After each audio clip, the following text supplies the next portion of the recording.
on va pas dire qu'elle a bien évolué, mais pour des raisons objectives.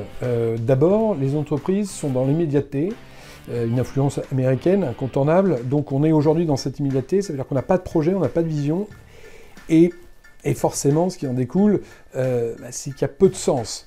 Alors, on a caché tout ça avec les valeurs, les entreprises avec leurs 5 valeurs, leurs 10 valeurs, etc., sur surtout des effets d'annonce, et on doit repenser le travail. C'est important, et ça doit se faire collectivement, avec les salariés, avec les entrepreneurs, avec les patrons, avec les dirigeants, avec les managers, avec les freelances. On doit faire cette table commune pour se dire, c'est quoi le travail? Parce que j'y passe quand même 2/3 de mon temps, même si je ne suis pas physiquement présent dans l'entreprise, on doit tous, ça doit être un travail collectif, et notamment encore avec ce sujet, l'intelligence artificielle, qui doit être un plus, et non pas un facteur négatif. On nous parle là de la semaine des 4 jours, ok, mais ça veut dire quoi la semaine des 4 jours? Qui va payer?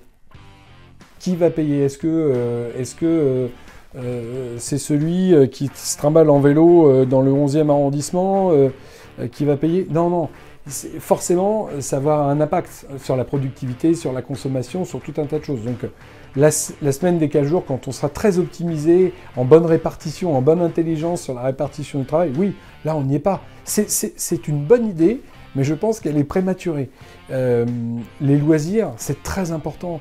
Les temps d'oxygène, oui, c'est important. Mieux travailler, mieux équilibrer son temps de travail, évidemment que c'est important.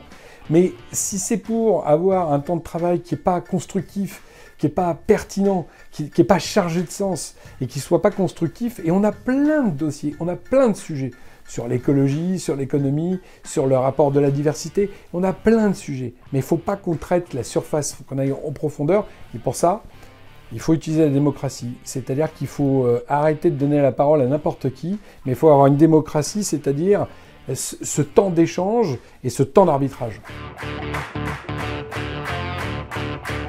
Il faut qu'elle joue un rôle dans la transition, mais il faut qu'elle joue un rôle dans la transition de manière positive. C'est-à-dire qu'il faut qu'elle nous accompagne sur l'inutile et l'ingrat. Il faut qu'elle nous accompagne pour nous augmenter, et dans le bon sens du terme, pour nous élever. Et pas pour utiliser cette technologie à des fins, disons, douteuses. Voilà. Elle est incontournable, elle est là, elle est présente, elle est encore pas toujours palpable de la plupart des actifs. Bon, il faut faire confiance, il faut être vigilant, il faut voir quel est derrière le projet. Est-ce que c'est un projet pour qu'on vise mieux ensemble, qu'on travaille de manière plus intelligente et qu'on mette du sens et qu'on soit dans un équilibre beaucoup plus satisfaisant entre ce qu'on fait et ce qu'on produit et ce qu'on génère. Commentez, réagissez et contactez-nous pour en savoir plus sur Sublica.